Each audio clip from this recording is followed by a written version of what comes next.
सिन और मीरे काम के सिलसिले में एक पुरानी और डरावनी जगह पे थे। चांदनी रात थी। सिन मीरे को किस करने की कोशिश कर रहा था, बट एन मौके पे मीरे ने अपना मुंह फेर लिया। बेचारी मीरे, उसके दिमाग में तो फ्यूचर वाली अम्मा मीरे की बातें घूम रही थी। बेचारा सिन भी समझ गया और वो कहने लगा चलो काम पे ध्यान देते हैं। मीरे को सिन की उसकी हालत देखने के बाद बहुत बुरा लगता है, लेकिन मीरे के पास भी अपनी मजबूरी थी। दूसरी तरफ हम मीरे के भाई ओपा को देखते हैं, जो अपने बहन से बहुत ज़्यादा प्यार करता है। वो फ्यूचर वाली मीरे के ऊपर बिल्कुल भी यकीन नहीं कर रहा था। वो बोला तुम पागल हो गई हो, लेकिन फ्यूचर वाली मीरे ने वो उसकी शादी के दिन की एक सीक्रेट बात बता दी। उसने ये बता दिया है कि उसके कंधे पे जलने का निशान कैसे आया था। भाई को तुरंत यकीन हो गया कि ये सच में उसकी बहन ही है, जो कि फ्यूचर से आई है। अब फ्यूचर वाली मीरे का तो एक ही मकसद है, सिन और मीरे को दूर रखना। दूसरी तरफ हम सिन और मीरे को देखते हैं। वो दोनों जिस जगह पे इन्वेस्टिगेट करने के लिए गए थे, वहाँ पे कोई भूत नहीं था, बल्कि एक सच्ची कहानी थी। उन्हें वहाँ पे मिली एक शादी की फ़ोटो और कैंसर की किताबें और कुछ डायरी। सिन कहता है कि यहाँ पे कोई भूत नहीं था, बल्कि एक पति पत्नी का दुखद कहानी था। पति बीमार था और दर्द से कराहता था, जिसको लोग भूत समझ लेते थे। मरने से पहले पति ने अपने पत्नी के लिए एक नोट छोड़ा था, जिसमें उसने पत्नी को आगे बढ़ने के लिए कहा था। पत्नी ने भी पति के बिना जिंदा रहना नहीं चुना और वो भी उसे ज्वाइन करने के लिए चली गई। मीरे की आंखों में आंसू आ गए ये स्टोरी पढ़ने के बाद। उसके बाद मीरे ने डिसाइड किया कि वो उसके लिए एक बहुत बढ़िया नरेशन लिखेगी। मीरे कहते हैं यहाँ पे कोई भूत नहीं था, बल्कि यहाँ पे एक प्यारी कपल की दुख भरी दास्तां थी। मीरे कहती है ये कितनी प्यारी बात है ना, आजकल के ज़माने में ऐसा लव स्टोरी कहाँ मिलता है। सिन बस उसकी मीठी मीठी बातों पे खो जाता है। सिन कहता है तुम सच में एक अच्छी राइटर बन सकती हो। दूसरी तरफ हम सेजू को देखते हैं। जब वो एडिटिंग रूम में एडिटिंग कर रहा था, तभी वो सिन और मीरे का क्लोज फुटेज को देख लेता है, जिसको देखने के बाद वो काफ़ी जेलस फील करने लगता है। तो उसने उस क्लिप्स को डिलीट कर दिए। बेचारे लड़के का तो दिल टूट गया। सिन को ये सब समझ में आ गया। वो कहता है अगर तुमसे अपनी फीलिंग कंट्रोल नहीं हो रहा है तो मैं एडिटिंग कर देता हूँ। सेजू तो खुश हो जाता है। फिर सेजू जाकर फ्यूचर वाले मीरे से मिलता है। उसने पूछा तुम मेरी तरफ क्यों हो, क्या मीरे जानती है कि मैं अमीर हूँ। फ्यूचर वाले मीरे ने कहा नहीं, वो नहीं जानती। अगर उसे पता चला तो वो डर के भाग जाएगी। सेजू ने कहा ठीक है, मैं सब कुछ संभाल लूँगा। दूसरी तरफ हम मीरे के भाई को देखते हैं। उसे पता चल गया था कि सेजू का फ्यूचर कैसा है, यानी मुश्किलों भरा। वो पूरी तरह से फ्यूचर में कर्जे में डूब गया था और उसकी बहन को हमेशा उसकी वजह से रोना पड़ता था। इसलिए उसने मीरे के लिए दूसरी जॉब का इंतज़ाम किया। वो कहने लगा तुम ये दूसरी जॉब को एक्सेप्ट कर लो। फिर भाई सिन से मिला। उसने साफ साफ कह दिया क्या तुम मेरी बहन के साथ शादी करना चाहते हो, अगर नहीं तो अभी दूर हो जाओ। उसने सिन को बताया तुम सिर्फ उसके कोवर्कर हो, तुम उसे रोक नहीं सकते। भाई ने सिन को उसके अपने भविष्यवाणी के बारे में याद दिलाया कि वो कैसा है। भाई ने कहा मैं अपनी बहन को इस तरह की मुश्किल ज़िंदगी जीने नहीं दूंगा। सिन बेचारा परेशान हो गया। दूसरी तरफ हम मीरे को देखते हैं। वो सिन से पूछने लगती है क्या मुझे नई जॉब ले लेनी चाहिए। सिन ने अपने दिल पे पत्थर रख के भाई की वही बातों को दोहराने लग गया। वो कहने लगा तुम्हारी ज़िंदगी है, तुम्हें जो अच्छा लगता है तुम वही करो। मीरे को ये सुनने के बाद बहुत बुरा लगा। मीरे बेचारी कहने लगी मुझे लगा था कि तुम मेरा सपोर्ट करोगे, लेकिन तुमने ऐन वक्त पर एक अजनबी की तरह बर्ताव करने लग गए। बेचारी मेरी दुखी होकर वहाँ से चली गई। ये कितना ड्रामेटिक है। हीरो हीरोइन की भलाई के लिए उसे छोड़ के चला जाता है, लेकिन हीरोइन को लगता है वो उसे छोड़ के चला गया। हमेशा ऐसा ही होता है। दूसरी तरफ हम सेजू को देखते हैं। वो मीरे को रोक देता है। वो कहता है तुम मत जाओ। मीरा जब दुखी होकर छत पर बैठी थी, तभी वहाँ पे सेजू आता है। वो कहता है प्लीज़ तुम मत जाओ, मैं तुम्हारे साथ काम करना चाहता हूँ। यही वो बात थी जो मीरे पूरा दिन से सुनना चाहती थी। मीरे के आंखों में आंसू थे, लेकिन चेहरे पे एक हिम्मत वाली मुस्कान आ गई। सेजू के ये सीधे साधे शब्दों ने मीरे के दिल को संभाल लिया। बाद में जब जॉकी पीडी ने मीरे की लिखी हुई मुसल स्क्रिप्ट को हटाकर अपनी पुरानी भूतिया स्क्रिप्ट पर काम करने का फैसला किया और मीरे का स्क्रिप्ट को रिजेक्ट कर दिया, तभी मीरे ये सब बातों को सुन लेती है। बाप रे, बेचारे मीरे को कितना बुरा लगा होगा। लेकिन सेजू को बहुत गुस्सा आ गया था। वो सीधा पीडी के साथ भिड़ गया। पीडी ने उसे हल्के में ले लिया, ये बोलकर कि तुम बस एक छोटे से भीजे हो। लेकिन बेचारे पीडी को कहाँ पता था कि वो रिच फैमिली से बिलोंग करता है और वो ही इस कंपनी का मालिक है। बेचारा पीडी को तो बहुत पछताना पड़ेगा। दूसरी तरफ हम पायलट एपिसोड को देखते हैं जो ऑन एयर हो गया, जहाँ पर जॉकी पीडी ने अपने भूतिया स्क्रिप्ट को दिखाई। बट क्लाइमैक्स में जब एंडिंग नरेशन का टाइम आया, सिन ने अपना लाइन मिस कर दी और फिर सिन ने मीरे के लिखे हुए लास्ट लाइन दुख भरी दास्ता को सुनाया। वाह, ये सुनने के बाद तो मीरे का दिल पूरी तरह से पिघल गया। मीरे ये सुन के तुरंत सिन को ढूंढने के लिए बाहर भागी, लेकिन सिन मीरे को देखने के बाद उसका कॉल इग्नोर करके सीधा वहाँ से चुपचाप बाहर निकल गया। शायद भाई की बातें उसके दिमाग में अब तक थी। अगली सुबह सबने शो का रेटिंग चेक किया। 10% से ऊपर जाने पर ही ये शो को आगे बढ़ाया जाएगा। पहले तो 9.8 रेटिंग थी, लेकिन मीरे ने कहा उसके हिसाब से ये 10.2% का रेटिंग है। सब कोई उदास हो गए, लेकिन मीरे खुश होकर चिल्लाने लगी। वो कहने लगी मेरे सोर्स के हिसाब से ये 10% से ज़्यादा है। सो वो हरी झंडी मिल गई। लेकिन दूसरी तरफ हम सेजू का दादी को देखते हैं। वो इस सब से नाखुश थी। वो राइटर को बदलने की बात करती है। तब सेजू को गुस्सा आ जाता है। वो कहने लगता है अगर आप हर बात में इस तरह से दखल देने लगेगी तो लोग आपके ऊपर हंसने लगेंगे। और वो धमकी देता है अगर ऐसा हुआ तो वो YBS का हेड नहीं बनेगा। दादी मान जाती है और शो को आगे बढ़ाने का फैसला करती है। दूसरी तरफ हम यूक्यून को देखते हैं। उसे फ्यूचर वाली मीरे का डायरी मिल जाता है। उस डायरी में वो पढ़ती है कि सेजू उसका फ्यूचर वाला दूल्हा है, जिसको पढ़ने के बाद वो पूरी तरह से हैरान हो जाती है। दूसरी तरफ सिन को अपने एक कलीग से पता चलता है कि सेजू असल में चेयरमैन का पोता है, यानी उनका फ्यूचर बॉस। उसी रात सेजू मीरे को लेके एक रेस्टोरेंट पे अपनी दादी के साथ मिलवाने के लिए जाता है। दादी ने मेरे से मिल के पूछा क्या तुम्हें पता है कि ये लड़का कितना अमीर है? मीरे ने कहा नहीं। दादी ने हंस के कहा अमीर होने में क्या बुराई है। तभी उस रेस्टोरेंट में सिन फ्यूचर वाले मीरे से मिलने के लिए आता है। जैसे ही वो सीढ़ी से ऊपर जा रहा था, उसे सेजू, दादी और मीरे एक ही कमरे में दिखाई देते हैं। और उसी पर सिन को अपने कलीग से एक टेक्स्ट मैसेज मिलता है कि सेजू ही उनका फ्यूचर बॉस है। सिन शॉक होकर देखता है और सेजू का नज़र भी दरवाजे के ऊपर पड़ता है। बस अब हो गया ना बड़ा धमाका। बेचारे सिन ने तो मीरे के भलाई के लिए ही खुद को उससे दूर कर दिया, लेकिन बेचारे को जब पता चला कि उसका बॉस ही उसका लव राइवल है। मीरे को तो सिन का प्यार महसूस हुआ, लेकिन उसे सपोर्ट नहीं मिला। लेकिन सेजू के शब्दों में उसको सहारा मिला। पर वो नहीं जानती है कि सेजू कितना बड़ा अमीर है। सेजू अपनी फीलिंग और अपना प्यार से मीरे का हार्ट को जीतने की कोशिश करता है और वो अपना ताकत दिखाता है सिन को। जब सिन ने सेजू को अपनी दादी के साथ और हमारी भोली भाली मीरे को एक ही टेबल में डिनर करते हुए देखा, सिन को पता चल गया था कि सेजू उनका फ्यूचर बॉस है। जिसको सुनने के बाद बेचारा सिन का हार्ट बीट बहुत फास्ट हो गया। उस रात सिन को देखने के बाद सेजू ने एक हल्की सी स्माइल दी। ये तो कोई स्माइल नहीं थी दोस्तों, बल्कि ये तो गेम ऑन वाली स्माइल थी। सेजू ने बाद में सिन को कॉल करके ये साफ कर दिया कि मैं ही वो अमीर पोता हूँ। लेकिन सिन तो उसके साथ फॉर्मल भाषा में बात करने लगा। सेजू ने सिन से कहा इस बारे में मेरे को कुछ भी मत बताना। ये सुनने के बाद सिन का पारा हाई हो गया। वो सीधा फ्यूचर वाली मीरे के पास गया और उस पर बरस पड़ा। क्या यही है मेरा पूरा भविष्य? क्या सेजू मुझे नौकरी से निकाल देगा? तुमने ये जानबूझ के किया था कि मैं सबके सामने बेइज्जत हूँ। बेचारा सिन, उसका तो गुस्सा जायज़ था। फ्यूचर वाली मीरे रो पड़ी और वो कहने लगी तुम मुझे हमेशा से एक पागल औरत के अलावा कुछ भी नहीं समझते थे। अगर मैं तुम्हें बताती भी, क्या तुम मुझ पे यकीन करते? मुझे ये सब करने के बाद बिल्कुल भी अच्छा नहीं लगा। उसकी इमोशनल बातों को सुनने के बाद सिन को कुछ भी फ़र्क नहीं पड़ता। उसे उससे कोई हमदर्दी नहीं थी। उसने सीधा पूछा मैंने तुम्हारा क्या बिगाड़ा था? मुझे सब कुछ सच सच बताओ।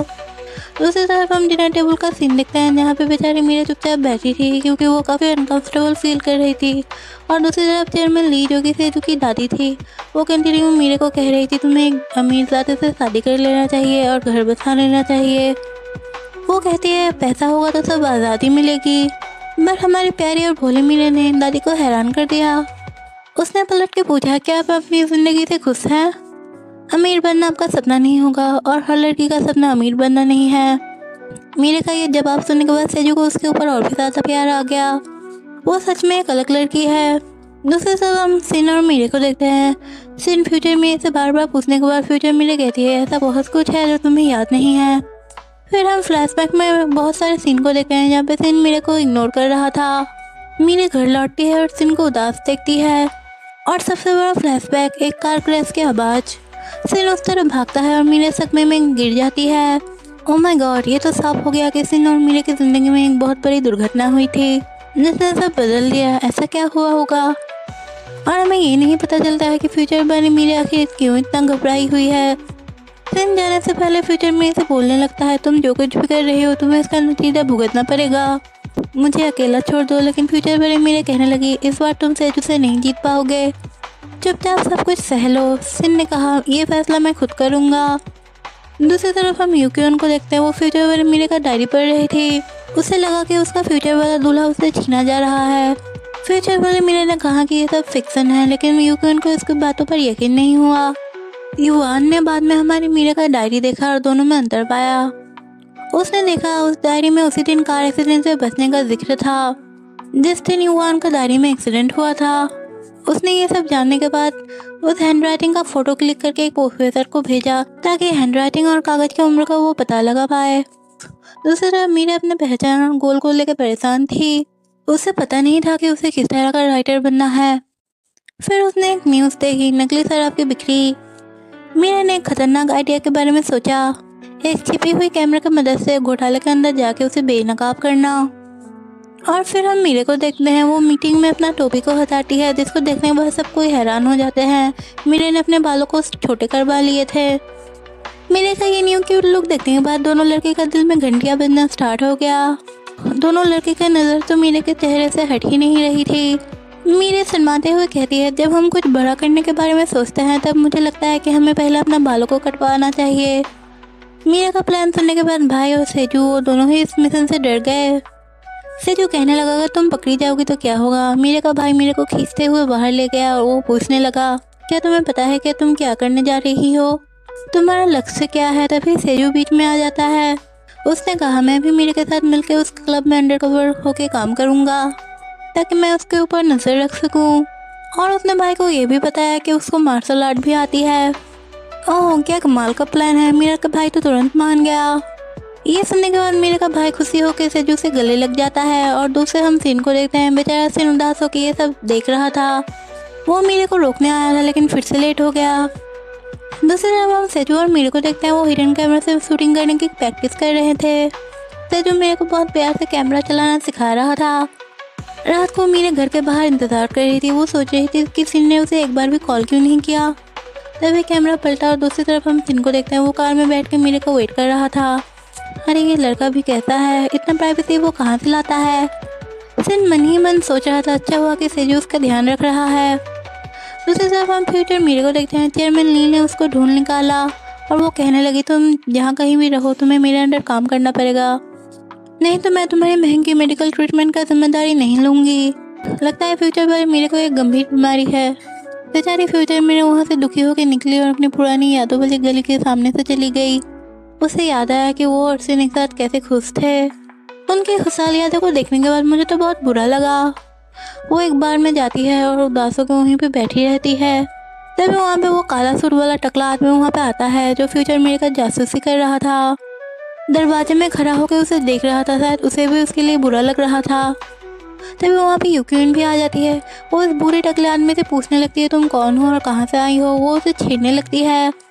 वो टकला आदमी वहाँ से घबरा के भागने लगा और भागते भागते यूक्योन के ऊपर पत्ते फेंकने लगा।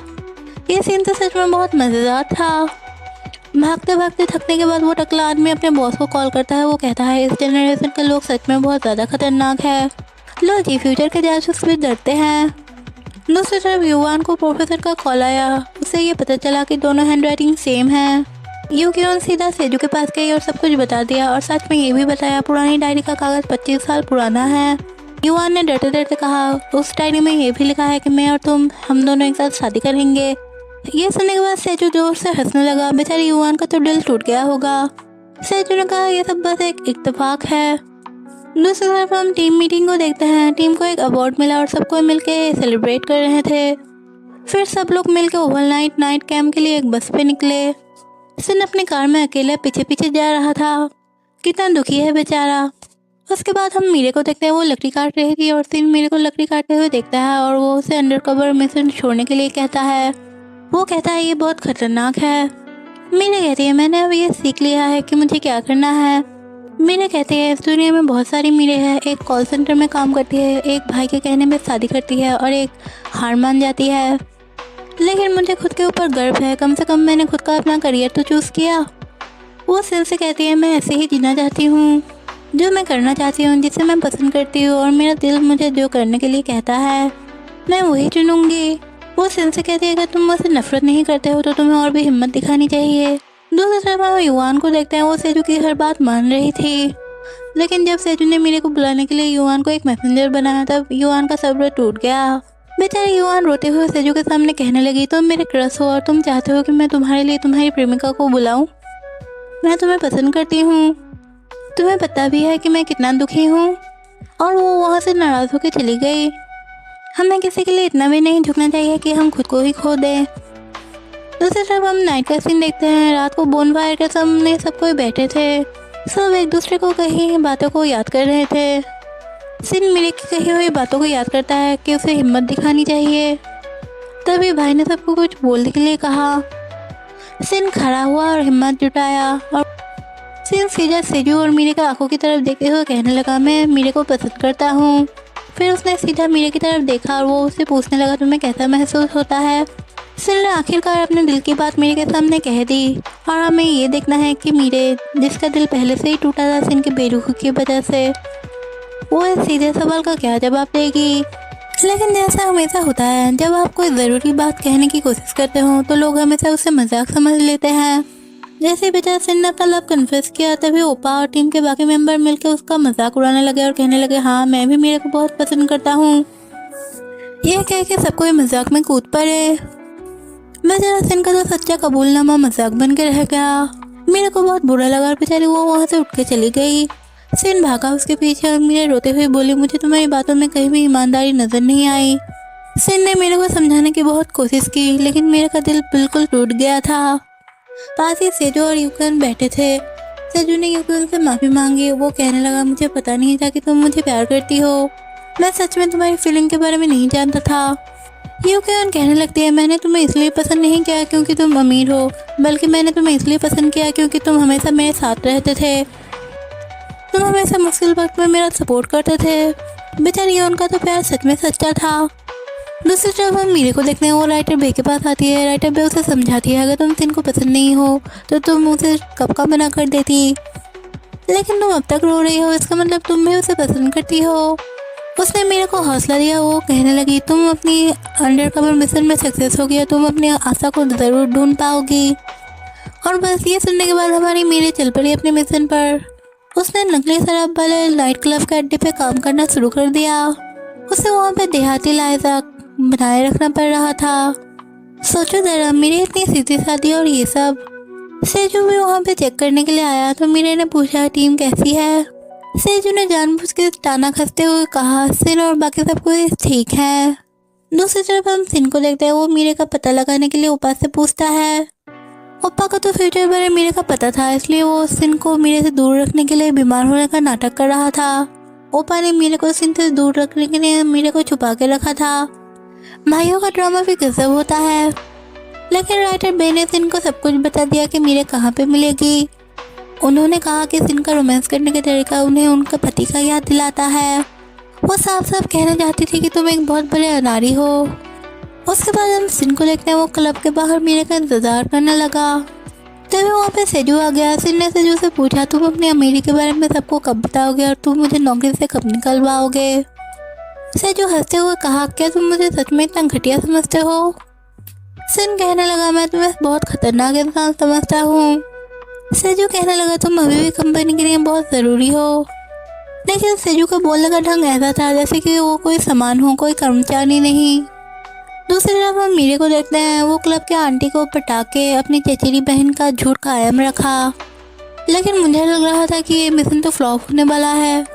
दूसरी तरफ हम ओपा को देखते हैं। उसे डीएनए टेस्ट का रिजल्ट मिला जिससे पता चल गया कि दोनों ही सेम इंसान हैं। वो फ्यूचर वाले मीरे को मिलने के लिए बुलाता है। फ्यूचर वाले मीरे, जिसका सफ़ेद बाल वाला लुक और भी ज़्यादा हो गया था, शायद ज़्यादा तनाव की वजह से वो चेयरमैन ली की निगरानी से निकलना चाहती थी। उसने चेयरमैन ली को एक और झूठी भविष्यवाणी के बारे में बताई। उसने कहा, सेजू बेघर हो जाएगा, YBS में पैसा मत लगाओ, मीरे जॉकी पेटी को पसंद करती है। ये तो कितना बड़ा झूठ था, कितनी बड़ी अजीब बात है। चेयरमैन ने कहा, तुम झूठ बोल रही हो। फ्यूचर वाले मीरे भी मानने लगी कि मैं झूठ बोल रही हूँ। लेकिन इस बार फ्यूचर वाले मीरे ने चेयरमैन के सामने झुकने से मना कर दिया और वो उसको बड़ी बहन करके बुलाने लगी। और कम फॉर्मल भाषा में बात करने लगी, जिससे चेयरमैन बिल्कुल हैरान हो गई। उन्होंने कहा तुम ये सब नहीं कर सकती, लेकिन फ्यूचर वाली मीरा ने एक शर्त रखी, मुझे जाने दो और मीरे को अकेला छोड़ दो तो मैं तुम्हें अपनी असली भविष्यवाणियों के बारे में बताऊंगी। फ्यूचर मीरे ने चेयरमैन ली का मुंह पूरी तरह से बंद कर दिया था। ये था फ्यूचर वाली मीरे का पावर एज। उसके बाद मीरे सीधा जाके अपने ओप्पा से मिलती है। ओप्पा जब मीरे से मिलता है वो अभी भी ये सच को बचाने की कोशिश कर रहा था। उसने मीरे को दलिया खिलाया जो बचपन में मीरे बहुत पसंद करती थी। कितना प्यारा भाई है। फ्यूचर वाले मीरे को रोने का मन किया, क्योंकि उसे याद आया कि उसका भाई फ्यूचर में उससे कितना अलग हो गया था। ओप्पा ने मेरे से पूछा फ्यूचर में कैंसर ठीक होता है या फिर नहीं। ये सब बात सुनने के बाद मेरे को चिंता होने लगी। फ्यूचर मेरे कहने लगे 20 साल हो गया था लेकिन हम दोनों का बात नहीं हुआ था, क्योंकि तुमने सिन से शादी करने के लिए मेरा विरोध किया था। ओप्पा मेरे से पूछने लगता है फ्यूचर में कौन मर जाता है, यही तो हम सब लोग जानना चाहते थे। दूसरी तरफ हम मेरे को लगता है वो नकली शराब के अड्डे पर पहुँच गई। उसने अपने चश्मा में कैमरा लगा के रखा था और वो वीडियो रिकॉर्ड करने लग गई, लेकिन मेरे बहुत घबरा रही थी, जिसकी वजह से उसकी हरकतें रोबोट जैसी हो गई। एक गुंडे ने तुरंत उसकी चाल को पकड़ा और उसका चश्मा तोड़ दिया। अब मेरे खतरे में थी। रसोई वाली आंटी ने मेरे का एप्रिल लिया और चुपचाप बाहर निकल गई। गुंडों ने मेरे को बांध दिया और मेरे गुंडों को धमकाने लगी। वो कह रही थी मैं दुनिया के सामने तुम्हारे काले कारनामों के बारे में सबको बताऊंगी। गुंडे हंसने लगे और वो सोचने लगे क्योंकि उसके पास और कोई सबूत नहीं है। तभी बाहर सेजू के हाथ में आ गए और जबरदस्ती क्लब के अंदर घुसने लगे। सेजू भी अंदर जाना चाहता था, लेकिन उसके आदमी ने सेजू को कार के अंदर लॉक कर दिया और पुलिस का इंतजार करने के लिए कहा। सेजू बेचारा अमीर होने के बावजूद भी फंस गया। क्लब के अंदर हम मीरे को देखते हैं। एक गुंडे को उसने लात मार दी, लेकिन तभी वो गुंडा मेरे के ऊपर हमला करने वाला था। लेकिन तभी वहाँ पे एंट्री होती है रसोई वाली आंटी की। उसने एक बियर की बोतल उठाई और उस गुंडे को मार के उसे वहीं पे बेहोश कर दिया। वह असली हीरो तो आंटी निकली। आंटी ने मेरे की रस्सी खोली और बाहर भागी, जहाँ पे पुलिस आ चुकी थी। ओप्पा और सेजू दोनों बाहर भागे मेरे को देखने के लिए, पर मेरे की आंखें पास कर सिन को ढूंढ रही थी। प्यार तो प्यार होता है ना। जब गुंडा मेरे के ऊपर हाथ उठाता है तब सिन तुरंत वहीं पे चला आता है। पुलिस ने कहा कैमरा तो टूट गया, लेकिन मीरे ने अपना नेकलेस दिखाया। वो नेकलेस भी बैकअप कैमरा था जिसने सब कुछ रिकॉर्ड कर लिया था। सेजू कहने लगा वाह मीरे तुम तो सच में स्मार्ट हो। सिन और सेजू दोनों ही मीरे के स्मार्टनेस के ऊपर मुस्कुरा उठे। राइटर बे के कहने के बाद ओप्पा ने मीरे को अपना कहानी खुद लिखने का सुझाव दिया। ये सुनने के बाद मीरे और सेजू खुशी से उछल पड़े। ओप्पा ने कहा तुम दोनों एक साथ अच्छे लगते हो। सेजू ने खुशी से पूछा सच में? सेजू के दिल में तो लड्डू फूट गया होगा। लेकिन ओप्पा ने मीरे से पूछा तुम्हारा शो का थीम क्या है? मीरे नहीं बता पाई। फिर सिन ने सेजू और ओप्पा को बिठाया। वो कहने लगा हमें इस फिल्म का टीजर न्यूज़ में चलाना चाहिए, लेकिन चेयरमैन ली को ये मंजूर नहीं था। सिन और सेजू ने दोनों मिलकर चेयरमैन ली से बहस की। सिन ने चेयरमैन ली से कहा मीरे वो जूनियर राइटर है जिसकी मैं कदर करता हूँ। चेयरमैन ली का रिएक्शन देखने लायक था। वो पूछने लगी क्या ये वही है जिसे मीरे पसंद करती है? दादी भी कंफ्यूज हो गई। दूसरी तरफ हम सिन को देखते हैं। वो न्यूज़ एंकर बन के न्यूज़ में आता है। वो सवाल पूछने लगता है। सिन न्यूज़ एंकर के तौर पर टीजर में आता है और सवाल करता है क्या नकली शराब जैसी कहानी में कोई आशा की किरण है? सिन ने जवाब दिया आशा कोई उपहार नहीं है जो हमें दिया जाता है, ये वो है जिसे हमें खुद खोजना पड़ता है। ये शो इसी आशा को ढूंढने के लिए बनाया गया है। सिन ने मेरे की तरफ देखा। वो कहने लगा वो अंत तक आशा का तलाश किया जाएगा। सिन के ये आशा वाली न्यूज़ ने मीरे को अपना सपना देखने का सपना फिर से जगा दिया। मीरे ने ऊपर से कहा कि वो करंट अफेयर राइटर बनना चाहती है जो एक एक कहानी से दुनिया को बदल सके। वाह, मीरे का पॉजिटिव एटीट्यूड मुझे बहुत पसंद आया। और हाँ, मीरे ने ये कहा कि वो इस बदलाव के लिए सिन का धन्यवाद देना चाहती है। वो कहती है मैं सिन को बहुत पसंद करती हूँ। दूर से सेजू ये सारी बातों को सुन लिया था और ओप्पा को बहुत गुस्सा आया। भाई गुस्से में झुल्लू को लात मारने लगा। भाई को मीरे का ये चुनाव बिल्कुल पसंद नहीं आया। ओप्पा भागते भागते फ्यूचर मीरे के पास गया। वो कहने लगा क्या हम सिन को पूरा सच बता सकते हैं? हम दूसरी तरफ मीरे को देखते हैं। वो अपने घर में बंद थी। तभी वहाँ पे सेजू आता है। सेजू वहाँ पे आता है। वो उससे बात करने की कोशिश करता है। दूसरी तरफ हम ओप्पा को देखते हैं। वो सिन को रेस्टोरेंट में बुलाता है।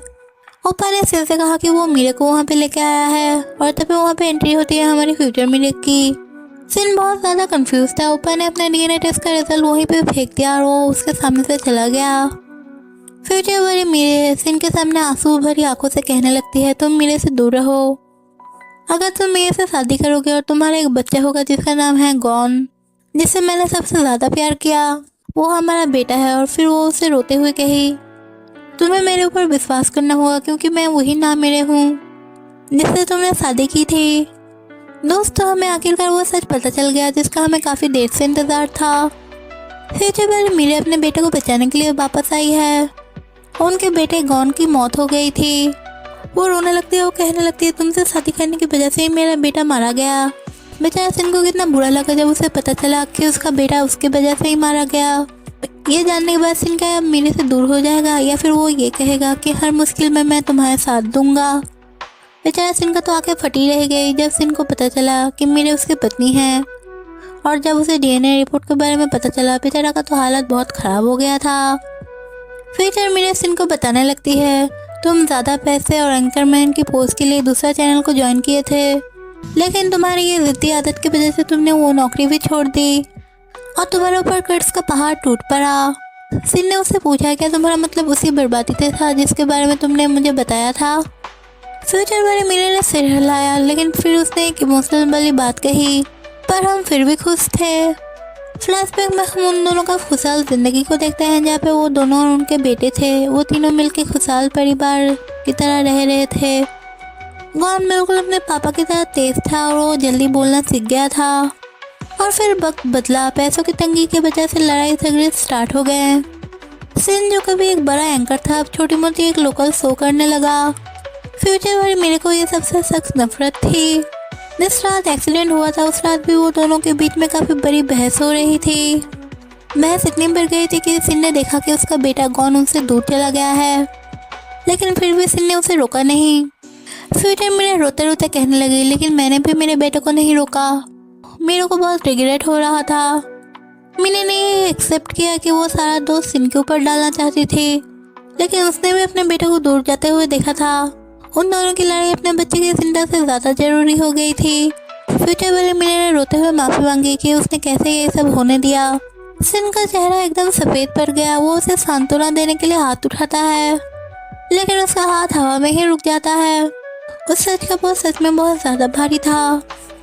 दूसरी तरफ हम मीरे और सेजू को देखते हैं। वो दोनों पार्क में बैठे थे। सेजू मीरे से कहने लगा, मैंने सब कुछ सुन लिया। और फिर उसने अपने दिल की बात मीरे से कही। सेजू कहने लगा, क्या तुम मुझे देखती नहीं? मैं तुम्हारे ठीक बगल में खड़ा हुआ हूँ, लेकिन तुम फिर भी मुझे क्यों नहीं चूज़ करती हो? मीरे ने माफ़ी मांगी। उसने कहा, मुझे तुम्हारी दोस्ती में आराम और खुशी मिली, इसलिए शायद मैंने तुम्हारे प्यार को नज़रअंदाज किया। सेजू ने कहा, मैं तुम्हें प्यार करना नहीं छोड़ूंगा जब तक कि मुझे ये नहीं पता चलता है कि सिन तुम्हारे लायक है और वो तुमसे सच्चा प्यार करता है। और जब मुझे पता चलेगा कि सिन तुमसे सच में प्यार करता है, तभी मैं अपना कदम पीछे हटाऊंगा। मीरे सेजू से पूछती है, तुम इतने अच्छे क्यों हो? नेक्स्ट सीन में हम मीरे को देखते हैं। वो सिन को इनवाइट करती है अपने साथ लंच करने के लिए। लंच पे वो उसे ताना मारने लगती है। वो कहने लगती है, तुमने मुझे कॉन्ग्रेचुलेसन भी नहीं कहा मेरे नए राइटर के लिए। सिन ने रुके मन से उसे बधाई दी। मीरे कहने लगती है, तुम हमेशा अपने शब्दों से ही अपने भावनाओं को प्रकट करते हो, चाहे वो तारीफ हो या फिर गुस्सा। सिन ने उससे पूछा, तुम्हें तोहफे में क्या चाहिए? मीरे ने उसे कहा, तुम मुझे सरप्राइज दो। सिन हंसा और उससे वादा किया। मीरे कहती है, मैं दिल की सुनूंगी, भला ही मेरे पापा को ये पसंद ना आए। उसने सिन को अपने साथ क्रिसमस मनाने के लिए पूछा। तभी पास में एक बच्चा गिर गया और मीरे तुरंत उसे संभालने के लिए उसके पास भागी।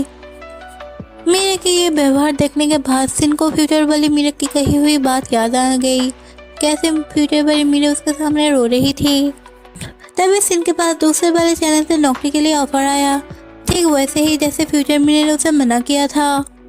सिन ने मीरे की तरफ देखा, लेकिन हमें उसका जवाब नहीं पता चला। अब ये सब सिन के ऊपर डिपेंड करता है। सिन ने उस चैनल का रिक्रूटर से मिलने का फैसला किया।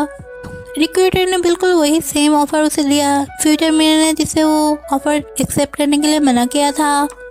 सिन ने फ्यूचर मीरे से मुलाकात की। वो उससे पूछा, तुम एक्सीडेंट वाले दिन वापस क्यों नहीं गई? सिन को लगा कोई और बड़ी बात हुई होगी। फ्यूचर वाले मीरे ने सिर हिलाया। वो कहने लगी, हाँ, एक बड़ा राज है। दूसरी तरफ हम ओपा को देखते हैं, वो डर से कराता है। फ्यूचर वाले मीरे ओपा को हॉस्पिटल ले गई। ओपा ने मीरे को कसम दिलवाई कि वो छोटी मीरे को इस बारे में कुछ नहीं बताएगी। फ्यूचर मीरे को ओपा की सेहत को देखने के बाद काफ़ी चिंता होने लगती है। नेक्स्ट दिन में हम यूक्योन को देखते हैं, वो चेयरमैन ली से मिली और उसने फ्यूचर वाले मीरे का सारा सच उसके सामने रख दिया। चेयरमैन ली कहने लगे, मुझे सच से कुछ मतलब नहीं है, मुझे बस ये जानना है कि ये जानकारी मेरे लिए फ़ायदेमंद है या फिर नहीं। चेयरमैन ली ने यूक्योन को ये याद दिलाया, अगर मीरे यहाँ से चली भी जाएगी तो भी तुम मीरे की जगह कभी नहीं ले पाओगी। नेक्स्ट दिन में हम सेजू को देखते हैं, वो क्रिसमस स्पेशल शूटिंग के लिए मीरे को अपने साथ बाहर ले जाता है। सेजू मीरे को मूवी देखने के लिए ले जाता है और फिर उसे पार्क में घुमाता है। मीरे बहुत हैप्पी थी। शूटिंग खत्म होने के बाद सेजू ने मीरे को हग किया और मीरे से कहा, मैरी क्रिसमस, अपना ध्यान रखना। उसकी आंखें नम थी क्योंकि वो जानता था कि वो जा रहा है। उसने मीरे को बता दिया कि वो अपनी नौकरी छोड़ रहा है। दूसरी तरफ हम मीरे को देखते हैं, वो सिन का मैसेज का इंतज़ार कर रही थी। सिन ने क्रिसमस पार्टी के डिनर के लिए हाँ कहा। मीरे मेकअप करके रेस्टोरेंट में पहुंची, लेकिन वहाँ उसने देखा कि सिन एक दूसरी महिला के साथ बैठा हुआ था। मीरे ने उसे कॉल किया। मीरे ने देखा कि सिन ने अपना फ़ोन चेक किया और वो उसे इग्नोर कर रहा था। और दूसरी तरफ हम यूक्योन को देखते हैं, वो भी अपने बॉस की पार्टी में एक क्लब में आई थी। सेजू ने यूक्योन को देखने के बाद बहुत डांटा, तो हम यूक्योन पलट के कहती है, हाँ मैं यहाँ पे आती हूँ, इससे तुम्हें क्या, अब मुझे फ़र्क नहीं पड़ता है कि तुम मेरे बारे में क्या सोचते हो। युवान के आंखों में आंसू थे, लेकिन उसने अपनी इज्जत को बचाई। सेजू उससे कहता है, युवान तुम अब बहुत मजबूत हो गई हो। मेरे रेस्टोरेंट से बेसुध होके निकली। बेचारी घर पे अकेली बैठ कर रोने लगी। उसे लगा कि उसका चमत्कार नहीं हुआ। अगले दिन मीरे सिन का रास्ता रोकती है और पूछती है, कल क्या हुआ। सिन ने अपने दिल पर पत्थर रख के कहा, मैं बिजी था, तुम्हें खुद समझ जाना चाहिए था, मैंने तुम्हें काफ़ी इशारा दिया था। मीरे ने उससे पूछा, क्या तुम मुझसे नाराज़ हो। सिन ने कहा, जब कोई आदमी किसी औरत को सच में पसंद करता है तो वो उसके आगे पीछे भागने लगता है, लेकिन मैं ऐसा नहीं कर रहा। और फिर वो उससे ऐसी बात कह दी जिसने मीरे को पूरी तरह से तोड़ दिया। मीरे कहने लगती है, तो क्या वो मैं ही थी जिसने ये सब कुछ महसूस किया। सिन कहता है, हाँ वो तुम ही थी। ये सुनने के बाद मीरे चुपचाप खड़ी थी और उसके आंखों से आंसू निकल रहा था। मीरे अपने टूटे हुए दिल को लेकर वहाँ से चली गई और उसी वक्त सिन ऑफिस के अंदर जाता है। चेयरमैन ली की मीटिंग में OIBS के नए डायरेक्टर का परिचय करवाया और वो नया डायरेक्टर और कोई नहीं बल्कि सूट बूट में सेजू था। ये था नोबल 86 का सबसे बड़ा रूप। सिन ने मीरे को इसलिए धक्का दिया ताकि मीरे एक सेफ फ्यूचर चूज कर सके, यानी अमीर सेजू से शादी कर सके। लेकिन सिन ने मीरे का दिल तोड़ने के बाद बहुत बुरा किया। लेकिन अब सेजू जो सिन का बॉस बन गया है, अब तो प्यार, करियर और पावर की लड़ाई और भी ज़्यादा गहरी होगी। आपको क्या लगता है, क्या मीरे कभी सिन को माफ़ कर पाएगी और सेजू का झूठ जानने के बाद उसका रिएक्शन कैसा होगा। सेजू ने खुद को एग्जीक्यूटिव डायरेक्टर के हिसाब से पेश किया। क्या स्वैग था, बिना शर्मिंदगी के वो सीधा मान गया। हाँ, मुझे ये पोजीशन नेपोटिज्म की वजह से मिला है, लेकिन मेरे पास इस नेटवर्क को मीडिया एम्पायर बनाने के लिए बहुत ज़्यादा प्लान है। सिन ने सूखे मन से उसे बधाई दी और उसने कहा, अगर तुम्हें फ्यूचर में कभी भी MC की ज़रूरत हो तो मैं हमेशा तुम्हारे साथ रहूँगा। इन दोनों के बीच का कोल्ड वॉर स्टार्ट हो गया था। दूसरी तरफ हम मीरे को देखते हैं, वो अभी भी बेचारी सिन के रूखेपन से सदमे में थी। जब राइटर वे ने उसे क्रिसमस डेज के बारे में पूछा, बेचारी मीरे उसने उदास होकर कहा, सब प्लान चौपट हो गया। सेजू इस कंपनी का नया डायरेक्टर है। ये न्यूज़ कंपनी में तेज़ी से फैली, लेकिन हमारे प्यारे जॉकी पेडी को उस तक ये खबर नहीं पहुंची थी। वो सेजू को देख के हमेशा की तरह ऑर्डर देने लगा। मुझे तो लगा बेचारे का जॉब तो अब जाएगा। ऊपर ने आके उसे समझाया कि अब ये तुम्हारा बॉस है। सेजू आगे सबसे अपना इंट्रोड्यूस करवाया और सबको कहा कि मैं आप सबका नया डायरेक्टर हूँ। और सेजू सबको थैंक्स कहता है, लेकिन मुझे बहुत मज़ा आया जब उसने जानबूझ के जॉकी पेडी को अनदेखा कर दिया। सेजू ने मीरे को लाइब्रेरी में बुलाया, जहाँ पे पहली बार उन दोनों ने मिलकर साथ में काम किया था। मीरे ने नाराज़गी दिखाई। वो उससे कहने लगी, तुमने मुझे पहले सच क्यों नहीं बताया। सेजू ने मजाक में कहा, अब तो मैं रिजेक्ट हो चुका हूँ, अब से मैं काम में ध्यान दूंगा। सेजू ने मेरे से एक आरामदायक और दोस्ताना रिलेशनशिप मांगा। वो कहता है, उम्मीद है हम दोनों अच्छे दोस्त बनेंगे, पोजीशन के आधार पे नहीं बल्कि दो फ्रेंड के हिसाब से। वो दोनों मुस्कुराते हुए अलग हो गए और ये नज़ारा सिन ने देख लिया। सिन ने मीरे को अकेला देखने के बाद उसे इग्नोर किया, लेकिन फिर उसे पलट के देखा। फिर हम सेजू को देखते हैं उसने तुरंत YBS में बड़े बदलाव लागू किए, जैसे कि एलिमेंटरिंग सोल अथॉरिटी। सिन और मीरे मीटिंग में पेशेवर तो रहे, लेकिन उनके बीच में एक दूरी थी। सिन जब कॉल पे गया तब जॉकी पीटी ने कहा कि मैंने एक महिला की आवाज़ सुनी। मीरे उदास हो गई। नेक्स्ट दिन में हम सेजू को देखते हैं, वो यूक्यान से मिलने के लिए उसके घर गया था। उसका घर पहाड़ी पे एक छोटा सा कमरा था। वहाँ पे उसकी माँ और छोटा भाई रहते थे। युआन का ये मुश्किलों से भरा जिंदगी देखने के बाद सेजू को बहुत बुरा लगा। उसने सेजू के सामने कबूल किया कि चेयरमैन ली सही थी, मैं तुमसे शादी इसलिए करना चाहती थी क्योंकि तुम बहुत अमीर हो और तुम्हारी मदद से मैं मेरी गरीबी भरी लाइफ से बाहर आना चाहती थी। सेजू को उसका ईमानदारी अच्छा लगा, इसलिए उसने कहा तुम जल्दी से काम पे लौट आओ। दूसरी तरफ हम राइटर बे को देखते हैं, वो मीरे को समझाने लगती है ऑफिस रोमांस में जो व्यक्ति ज़्यादा असहज महसूस करता है वो अक्सर छोड़ के चला जाता है। दूसरी तरफ हम सिन को देखते हैं, उसकी मुलाकात एक ब्यूटीफुल लेडी से हुई। वो लेडी पूछती है तुम अभी भी YBS में क्यों अटके हो। बाहर कुछ लोग उनकी पिक्चर क्लिक कर रहे थे। अगले दिन ये खबर छपी कि सिन किसी अमीर लड़की को डेट कर रहा है। सिन को तुरंत सेजू ने बुलाया और उसे 9 बजे का प्राइम टाइम एंकर बनने का ड्रीम जॉब ऑफर किया। तभी सिन को शक हुआ। वो उससे पूछा क्या सेजू तुम मेरा इस्तेमाल करना चाहते हो। सेजू ने कहा हाँ, तुम मेरे लिए सबसे अच्छे प्रोडक्ट हो, लेकिन ये फैसला तुम्हारा है। वो कहने लगा क्या तुम मीरे को डेट नहीं कर रहे थे। दूसरी तरफ हम मीरे को देखते हैं, वो जब हेडलाइन देखती है ड्रेसिंग रूम में वो पूरी तरह से टूट जाती है। तभी सेजू मीरे के लिए कॉफ़ी ले आया और मीरे तुरंत जाके सेजू को हक कर लेती है। वो रोते हुए कहती है तुम मेरे लिए इतने अच्छे क्यों हो। सेजू ने उसे गले लगाया। उसने कहा सब कुछ ठीक है। ये सीन सच में बहुत इमोशनल था।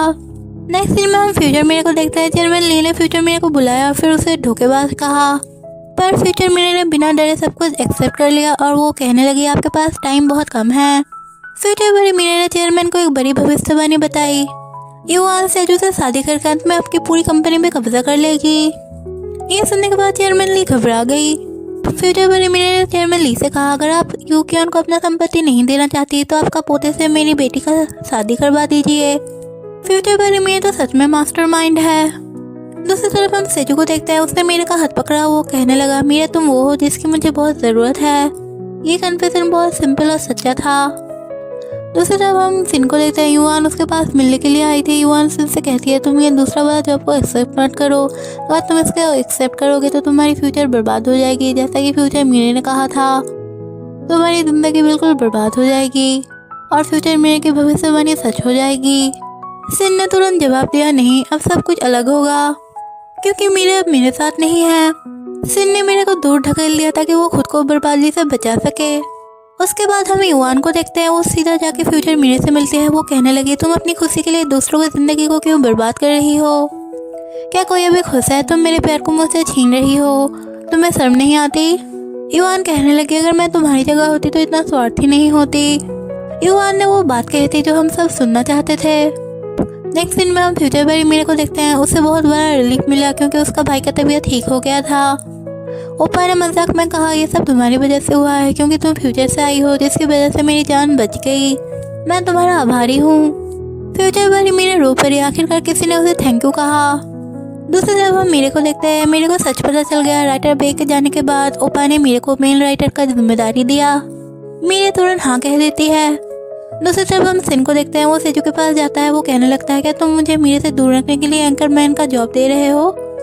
सेजू कहने लगा मैं इतना बचकाना नहीं हूँ। दूसरी तरफ हम मीरे को देखते हैं, जब वो घर आई वो ओपा और मीरे की सारी बातों को सुन लेती है। ओपा फ्यूचर वाले मीरे से कहती है अब सिन और मीरे वो दोनों अलग हो गए हैं, तुम्हें अब चिंता करने की कोई ज़रूरत नहीं। तभी फ्यूचर वाले मीरे रोते हुए कहेगी मुझे अभी भी अपराध बोध है क्योंकि मैंने ही सिन को बताया था कि मेरी वजह से उसकी मौत होगी। मीरे ये सारी बातों को सुन के कहने लगती है ओ माय गॉड अब ये क्या नया ट्विस्ट है। मीरे के हाथ से बैग गिर गया। उसने कांपते हुए पूछा क्या वो मर जाएगा। फ्यूचर वाली मीरे ने कहा एक बार लड़ाई में मैंने उससे कहा था जाओ मर जाओ। सिन बाहर चला गया और उसका एक्सीडेंट हो गया। ये तो बहुत डरावना सच था। मीरे कांपते हुए बोली आंटी तुम सच में एक डरावनी इंसान हो। फ्यूचर वाली मीरे कांपते हुए कही ये सब मेरी गलती है, मेरी वजह से ये सब हुआ, लेकिन मैंने कुछ नहीं किया। मीरे को जब पता चला कि सिन को ये सब पता है तो वो टूट के रोने लगी। उसने फ्यूचर वाले मीरे का हाथ झटक दिया। फ्यूचर मीरे ने अपने चोट की तरफ देखी जो मीरे को लगा था लेकिन उसे नहीं लगा था। उसने अपनी डायरी चेक की, उसमें कुछ नहीं लिखा था। वो भागते भागते उस काले सूट वाले आदमी से मिलने के लिए जाती है। वो उस काले सूट वाले आदमी से पूछने लगी, कुछ क्यों नहीं बदला? क्या कोई और सच है? तो क्या टाइम टेबल का नियम और भी कॉम्प्लिकेटेड है? दूसरी तरफ हम YBS का सीन देखते हैं, जहाँ पे नया साल का नया लाइफ चल रहा था। मीरे मेल राइटर के रूप पर मेहनत कर रही थी। तभी युआन का एयरपीस खराब हो गया और लाइव शो में सब कोई घबराने लगे। मीरे ने तुरंत पेंटिंग की मदद से युआन का लाइन है सीन को बताने लग गई। सीन मीरे के सारे इशारों को समझ गया और बिना किसी गलती के उसे एंकर किया। ये सीन बहुत शानदार था, जैसे कि उन दोनों के बीच में टेलीपैथी हो।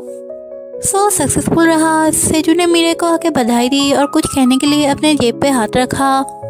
तभी सीन ने सबको रोका और घोषणा किया कि ये मेरा आखिरी शो है। आज के बाद मैं इस शो और YBS को छोड़ के जा रहा हूँ। ओ नो, सीन ने आखिर वही किया जो वो मीरे को धक्का देने के लिए कर रहा था। अब क्या होगा? क्या सीन हमेशा के लिए चला जाएगा?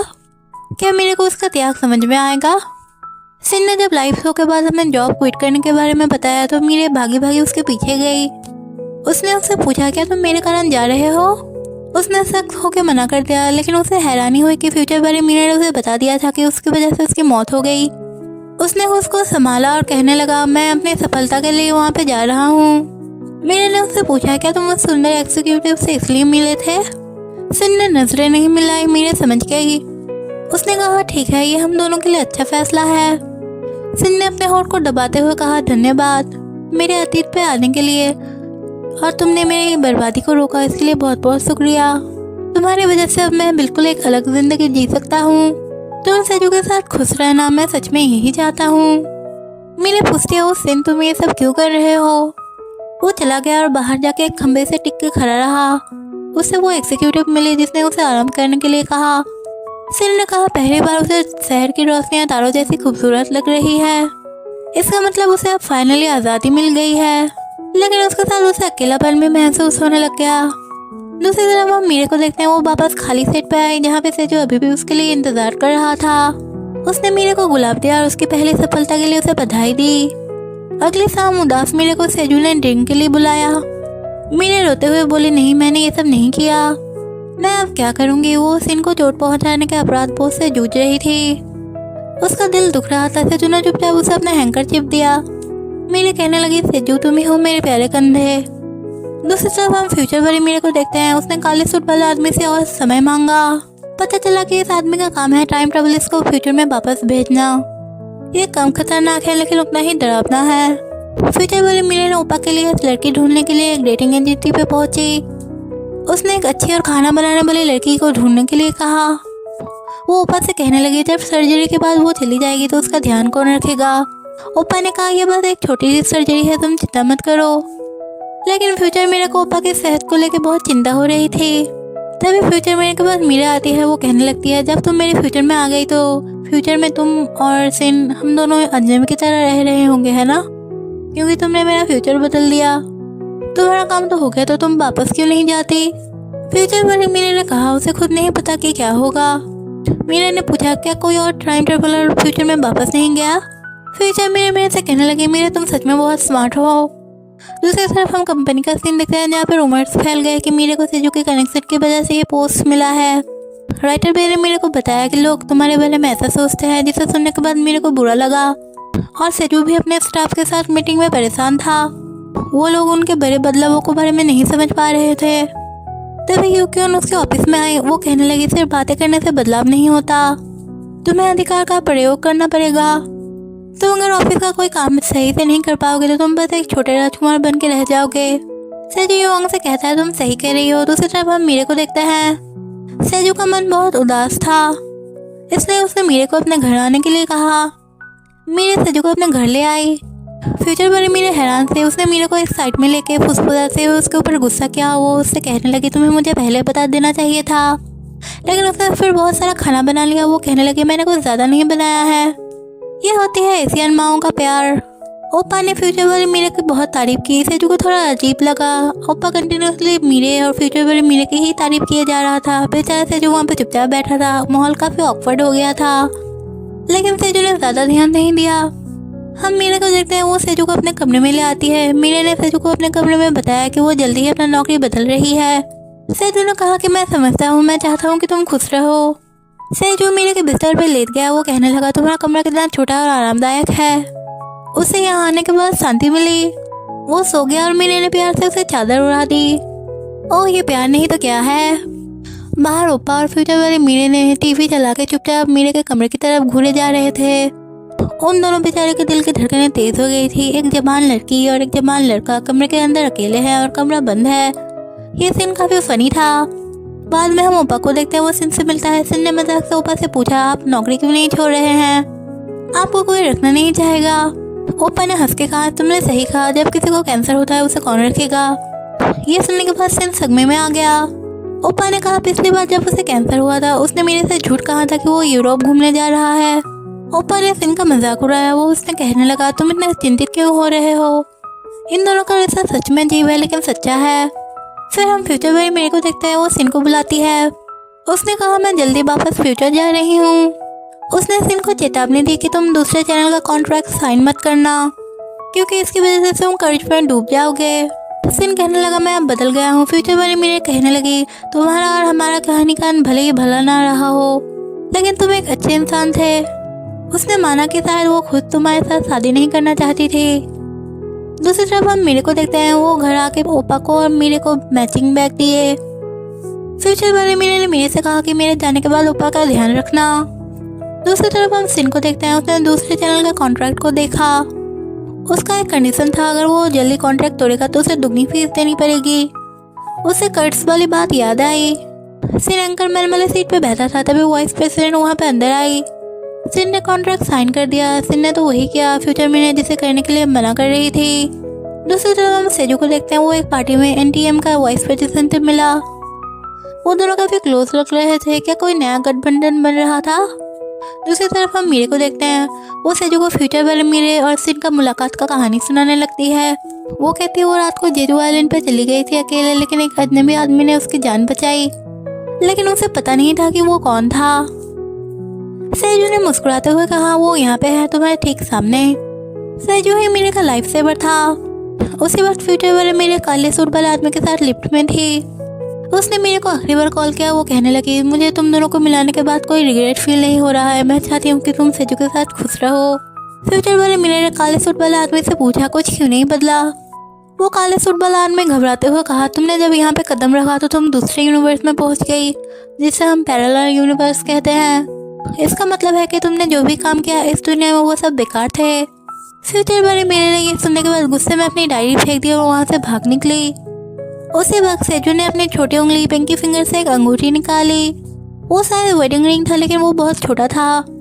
सेजू ने मीरे से पूछा क्या तुम मेरी फीलिंग को एक्सेप्ट करती हो मीरे। माँ क्या ट्विस्ट है। तो फ्यूचर वाले मीरे की सारी कोशिशें बेकार गई लेकिन उसने एक अलग दुनिया बनाई जहाँ पे सिन ने खुद को नहीं मारा और ओप्पा बच गए। अब क्या होगा, क्या मीरे सिन का त्याग समझेगी या फिर सेजू का प्यार चुनेगी।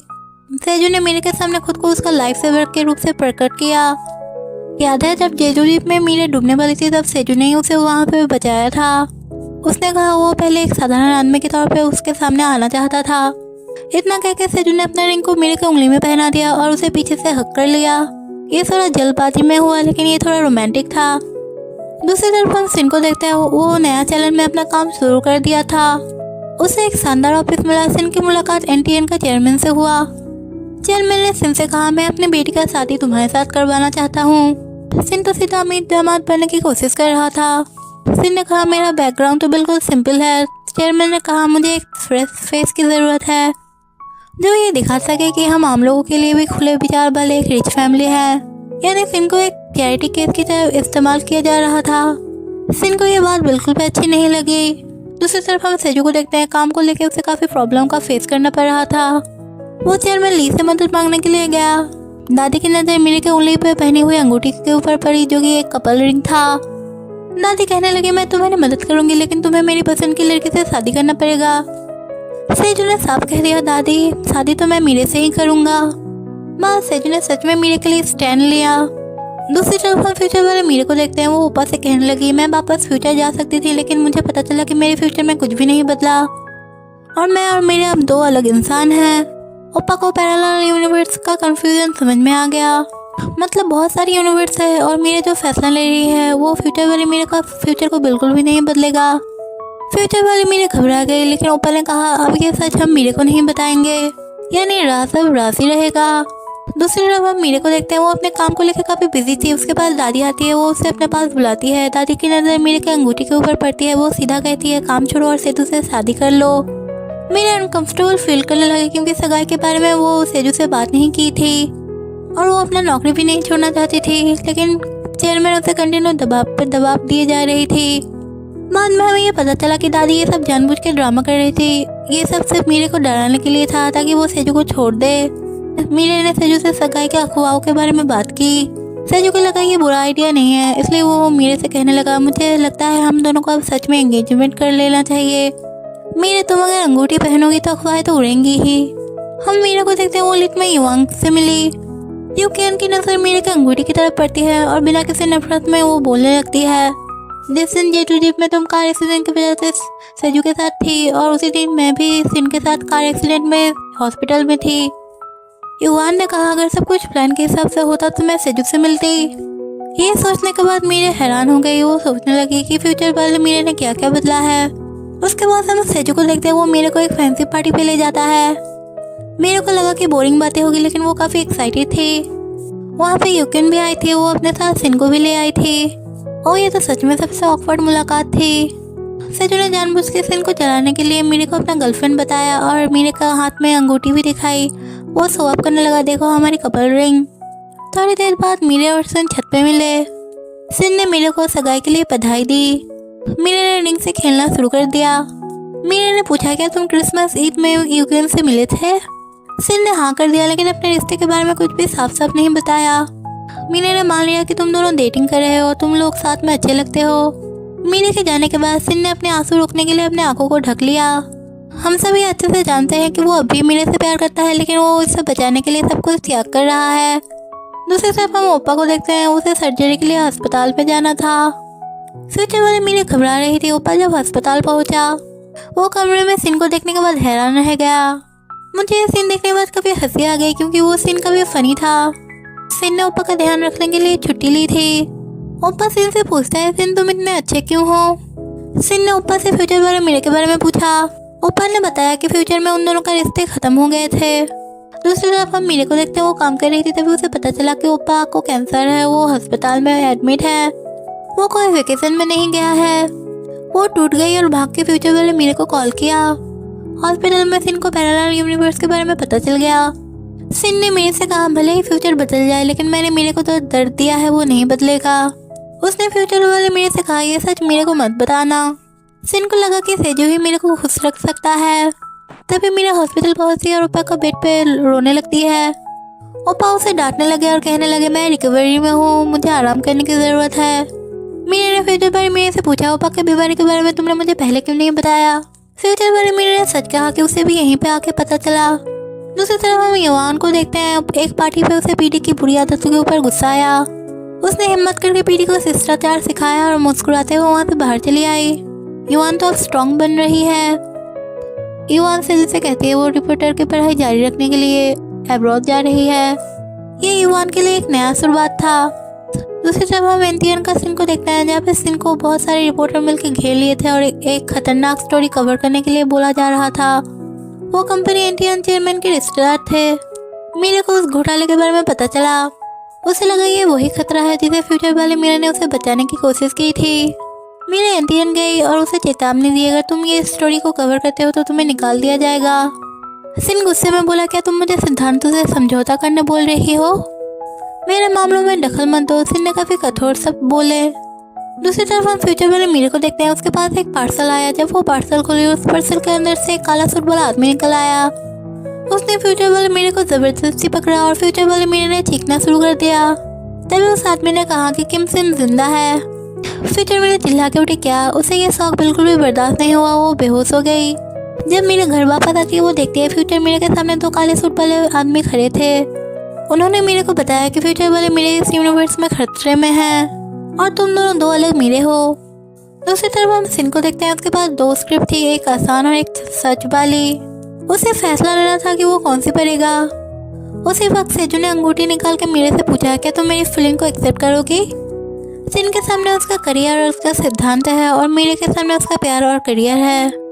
अब तो देखना ये है क्या सिन अपनी बर्बादी को चूज करेगा या फिर मीरे एक सुरक्षित भविष्य को चूज करेगी और वो सेजू को हाँ बोल देगी। सिन लाइफ ऑन ईयर था। उसके सामने 2 स्क्रिप्ट थी, इसके सामने एक घोटाला था और दूसरे में सुरक्षित खबरें। सबने अपनी सांसों को रोक लिया था और सिन ने एक लंबी सांस ली और उसने सुरक्षित खबरों को पढ़ा। सिन को देखने के बाद सब कोई निराश हो गए, लेकिन मीरे ने दुखी होकर ब्रॉडकास्ट बंद कर दिया। उन 2 रिपोर्टरों को बहुत बुरा लगा जिसने सिन के ऊपर भरोसा किया था। दूसरी तरफ हम फ्यूचर वाले मीरे को देखते हैं। उसे बेहोशी की हालत में हिलाना बहुत मुश्किल था, लेकिन उसे वहाँ छोड़ना भी सही नहीं था। मीरे ने सेजू से कहा, भले ही उसकी कहानी तुम्हें अजीब लगे, लेकिन वो मेरी खोई हुई जुड़वा बहन जैसी है। उसे दुख में देखने के बाद मुझे भी दर्द होता है। मीरे उस सैंडविच वाले दुकानदार से मिलती है। दुकानदार ने अपने बेटे को खो दिया था। उस आदमी ने कहा, मुझे मेरी पहचान खोने का डर नहीं है क्योंकि मैंने मेरे बेटे को खो दिया। मैं बहुत नाराज हूँ कि ये लोग अभी भी अपने गलत काम से पैसे कमा रहे हैं। ये हथियारे हैं। ये सुनने के बाद मीरे को काफ़ी बुरा लगा। दूसरी तरफ हम फ्यूचर वाले मीरे को देखते हैं। वो अपनी याददाश्त को खो चुकी थी। ओपा और मीरे वहाँ पे पहुँचे। फ्यूचर वाले मीरे ने जब मीरे को देखा, उसे देखने के बाद वो चौंक गई और अपने सफ़ेद बालों को देखने के बाद वो मानने के लिए तैयार नहीं थी कि वो मिडिल एज है। डॉक्टर ने उसे बताया कि शॉक की वजह से उसका मेमोरी लॉस हो गया है और बेचारे इतना बड़ा सदमा लगा होगा कि दिमाग ने खुद को बचाने के लिए सब कुछ भुला दिया। दूसरी तरफ हम दादी को देखते हैं। उसने मीरे, ओपा और सेजू को लंच में बुलाया। दादी ने तुरंत सगाई के अफवाह को सच मानते हुए शादी की बात छेड़ दी। दादी को लगा मीरे को शादी की ट्रेनिंग की ज़रूरत है, जैसे कि खाना बनाना और फूल सजाना, लेकिन मीरे ने कहा कि मुझे ये सब आता है। ओपा भी शादी के लिए तैयार था। दादी को ये सब सुन के मज़ा नहीं आया क्योंकि वो तो मीरे को डराना चाहती थी। यूक्योन उसे डिस्ट्रैक्ट करने की कोशिश कर रही थी, लेकिन तभी यूक्योन वहाँ पे चली आती है। युआन ने खुद को कहा कि मैं सिन की एक्स हूँ, जिसको सुनने के बाद यूक्योन चौंक गई। युआन ने सिन को कहा, तुम्हें मीरे को नहीं मुझे पसंद करना चाहिए था। युआन ने सिन से पूछा, क्या तुम मीरे और सेजू की सगाई से ठीक हो? सिन जवाब देता इससे पहले ही फ्यूचर वाले मीरे का कॉल आ गया। वो घबराई हुई थी और सिन को अस्पताल बुलाया। फ्यूचर वाले मीरे ने अस्पताल में सिन को गले लगा लिया। सिन को उसके हालत के बारे में पता थी। बाहर एक बुजुर्ग सिन को दोस्त देते हुए मिला। वो तो फ्यूचर वाला सिन निकला। ये तो एक बड़ा ट्विस्ट है। फ्यूचर वाले सिन ने कहा, मैं तुम्ही हूँ जिसने 35 साल तक चुप रहना चुना। मुझे अफसोस होता है, मुझे सफलता मिली लेकिन पत्नी खो गई और मैं अकेला हो गया। फ्यूचर वाले सिन ने कहा, अगर मुझे उस दिन वापस जाने का मौका मिले तो क्या मैं यही फैसला लूँगा? फ्यूचर वाला सिन एक चेतावनी बन के आया था। हम सिन को देखते वो फ्यूचर वाले सिन की बातों में खो गया। तभी उसे ऑन एयर होने का संकेत मिला। सिन ने एक लंबा पोज लिया, फिर घोटाले के बारे में बताने लगा। यह सिन ने सच का साथ दिया। दूसरी तरफ हम हॉस्पिटल के सिन को देखते हैं। फ्यूचर वाले मेरे शौक होकर चीखने लगी। उसकी मेमोरी वापस आ गई थी, लेकिन उसे फिर से शांत करने के लिए दवाई देनी पड़ी। बाहर सैंडविच बोर्ड वाला आदमी सिन को देखने के बाद मुस्कुरा रहा था। सिन को पता था वो निकाल दिया जाएगा और कर्ज में डूब जाएगा। वो हैप्पी था क्योंकि उसने अपने सिद्धांतों को नहीं छोड़ा। मीरा ने रात भर रिसर्च करने के बाद घोटाला का स्टोरी ओपा को अपने शो में कवर करने के लिए कहा। सेजू ने मेरे को मना कर दिया क्योंकि अगर ये स्टोरी कवर किया जाएगा तो YBS के अंदर जितने भी लोग काम करते हैं उन सबको नौकरी से निकलवाया जाएगा। मीरा ने कहा, मुझे लगा था तुम दादी से अलग हो। ये बात सेजू के सीधे दिल पे लगी। थोड़ी देर बाद सेजू ने स्टोरी को ओके कर दिया। सेजू, तुमने भी सही फैसला लिया। सिन को एटीएम से निकाल दिया गया। वो अकेला नहीं था। पैंडोरा बॉक्स टीम और युआन ने सिन का समर्थन किया। दूसरी तरफ दादी का भी गुस्से में थी। मीरे को उसने कहा, तुम सेजू से ब्रेकअप कर लो। मीरे का लाख मना करने के बाद भी उसने सिन को ब्लैकलिस्ट करने की धमकी दी। मीरे ने कहा, भावनाओं को ताकत और पैसे से बदला नहीं जा सकता, और ये बोल के वो वहाँ से चली गई। मीरे ने सेजू को आखिरी बार घर का बनाया खाना खिलाया। सेजू ने कहा वो नौकरी छोड़ के आगे की पढ़ाई के लिए विदेश जा रहा है। वो अपना चैनल बनाना चाहता है। उसने मीरे को अपने साथ चलने के लिए कहा, पर मीरे ने माफ़ी मांग ली। वो कहने लगी, मैं तुम्हारे एहसानों को कभी नहीं भूल पाऊंगी। मैं हमेशा खुद को दोषी मानते रहूंगी। मीरे ने अपने अंगूठी निकाल दी। वो कहने लगी, अगर तुम्हारा फ्यूचर में एहसास ना बदले तो तुम मुझे ये फ्यूचर में वापस कर देना। सेजू ने उसे गले लगाया। वो कहने लगा, तुम इसे अपने पास रखो। उसके बाद हम फ्यूचर वाले मीरे को देखते हैं। फ्यूचर वाले मीरे ने कहा कि वो वापस जा रही है। वो बहुत थकी हुई और बहुत ओल्ड लग रही थी। उसने कहा, मुझे मेरे सिन के पास जाना है जिसने मेरा इंतज़ार किया है। मीरे और ओप्पा मिलकर उसे लिफ्ट तक छोड़ने के लिए गए। मीरे ने रोते हुए कहा, वापस आने के लिए शुक्रिया। मुझे एक बेहतर इंसान बनाने के लिए शुक्रिया। मीरा ने फ्यूचर मीरा के हाथ में एक चाबी दिया। वो कहने लगी, मैं घर के यार्ड के नीचे एक बॉक्स को दफन करूंगी। यह है पेंडोरा बॉक्स की चाबी, इसमें मैं कुछ खास रखूंगी। मीरा ने कहा, भला ही आप अतीत नहीं बदल सकती, लेकिन आप हमेशा वर्तमान को बदल सकती है। फ्यूचर वाली मीरा लिफ्ट में चढ़ के वहाँ से चली गई। दूसरी तरफ हम सिन को देखते हैं, लोगों ने उसे सपोर्ट करना शुरू कर दिया। मीरा उसे जाके पूछती है, तुम्हें अब कैसा लग रहा है, क्योंकि फ्यूचर मीरा ने जो भी कहा था वो सारी भविष्यवाणी सच हो गई। मीरा उससे मजाक करने लगी। सिन कहता है, तुम जितना मजाक उड़ाना चाहती हो मेरा मजाक उड़ा लो, लेकिन ठीक है। मीरा कहने लगी। फ्यूचर वाली मीरा चली गई और उसका पति अभी भी जिंदा है। सिन को बहुत राहत मिली। मीरा ने सिन से पूछा, कर्ज में डूबे हुए आदमी के साथ कौन शादी करना चाहेगा। सिन ने पूछा, अगर मैं कर्ज मुक्त हो जाऊं तो। मीरा ने कहा, मुझे पता नहीं, क्योंकि मैं फ्यूचर के बारे में चिंता नहीं करूंगी। सिन ने प्यार से उसके बाद सहलाया। वो कहने लगा, तुम बरी हो गई हो। और वे अलग अलग रास्तों पे चल दिए। हम 3 साल बाद का सीन देखते हैं। ऊपर शादीशुदा है और उसके 2 बच्चे हैं। युआन अपना शो खुद होस्ट कर रही है, वो अब एक MC है। सेजू वापस एयरपोर्ट में है और सिन का अपना जर्नलिज्म का शो है। मीरा एक बेस्ट सेलर राइटर है। वो एक बुक स्टोर के सामने खड़ी थी। सिन भी वही किताब लेने आया और उसी समय सेजू भी वहाँ पे चला आया। मीरा दोनों को अनदेखा करके बाहर निकल गई। दूसरी तरफ हम फ्यूचर में मीरा को देखते हैं। वो उस बॉक्स को खोलती है। उस पर एक हैंडसम जवान लड़के की तस्वीरें थी। यह उनका बेटा जोंग था। वो बच्चे को पकड़े हुए मीरा की तस्वीर थी। तभी फ्यूचर में मीरा के हाथ पे एक आदमी का हाथ आया। हम मान लेते हैं कि वो सिन का हाथ था। सो दोस्तों, आपको क्या लगता है मीरा ने किसे चुना? आपको क्या लगता है मीरा ने वो 2 आदमियों में से किसे चुना होगा? क्या वो अब भी अकेली है?